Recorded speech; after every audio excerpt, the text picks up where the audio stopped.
A ship called Unsinkable vanished in less than 3 hours.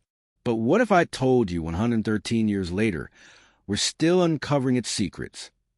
Movie camera, cut to dramatic music, flashes of the Titanic wreck, the digital scan, a flickering necklace underwater.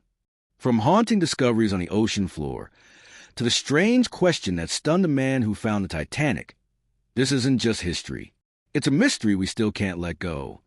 Titanic Remembrance Day, 113 years later. The fascination lives on. 113 years ago, in the freezing waters of the North Atlantic, the greatest maritime tragedy of its time occurred. The RMS Titanic, hailed as the unsinkable ship, struck an iceberg on the night of April 14, 1912, and sank in the early hours of April 15th. More than 1,500 people lost their lives. Yet even now, more than a century later, the Titanic continues to captivate the world's imagination. Every year, April 15th is observed as Titanic Remembrance Day, a solemn moment to reflect on the tragedy, the lives lost, and the enduring legacy of a ship that was supposed to be invincible. The Titanic was a marvel of engineering and luxury. It was on its maiden voyage, sailing from Southampton to New York City, when disaster struck. At 11:40 p.m., it collided with an iceberg while moving at full speed, 20 knots. Within less than 3 hours, at 2:20 a.m., the massive vessel disappeared beneath the waves. The world watched in horror as news spread. How could something so grand, so advanced, fall victim to nature on its very first journey? The event sparked decades of investigation, documentaries, books, and films. Among them, none captured public emotion more than the 1997 blockbuster Titanic, which introduced many to the story through the lens of Jack, Rose, and the fictional Heart of the Ocean necklace. Years after discovering the wreck of the Titanic in 1985, U.S. Navy oceanographer Robert Ballard was giving a lecture when someone in the audience raised a hand and asked, "Did you find the heart of the ocean?" The crowd laughed. The necklace, of course, was fictional, created purely for the James Cameron film.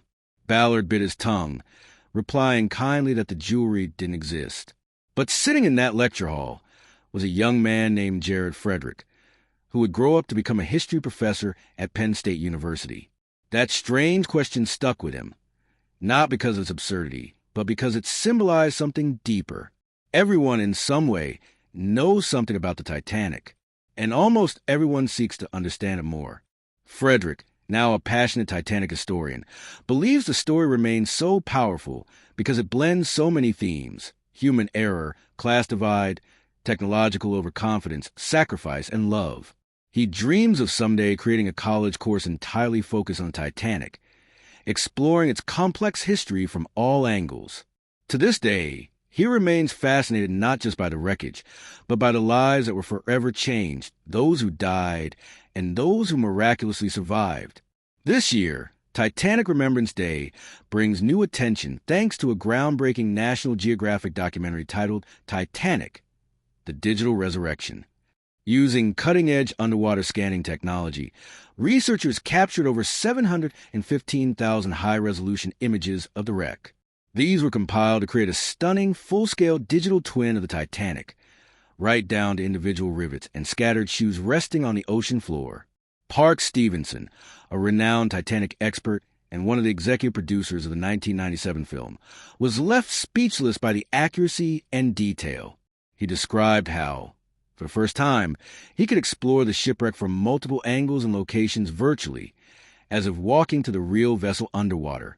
One of the most powerful discoveries from the digital scan came from the ship's boiler room, too. It was there that Titanic's engineers fought until the bitter end, keeping the ship's lights on and sending distress signals to nearby ships. They were aware they would not survive, yet they chose duty over escape. The new 3D models place us right in their shoes, in the exact spot where they made the ultimate sacrifice. For Stevenson and others, this emotional realization has transformed the Titanic from a historical artifact into a deeply personal and human story.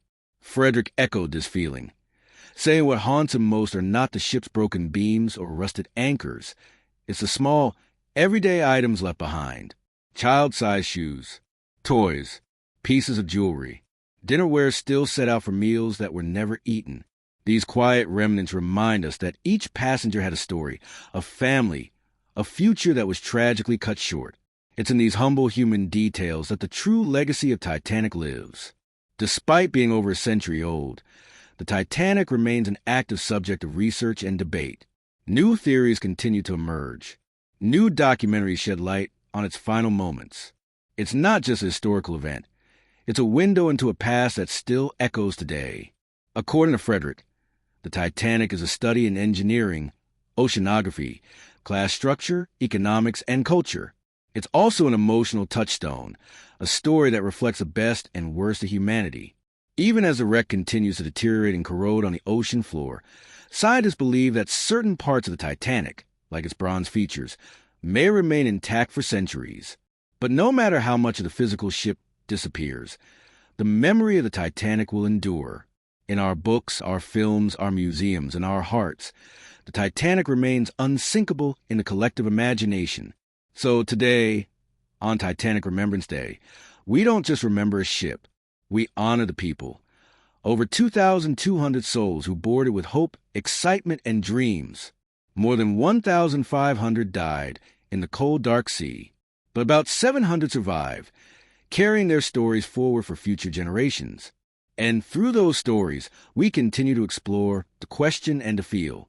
Because the Titanic isn't just history. It's a human story that will never be forgotten.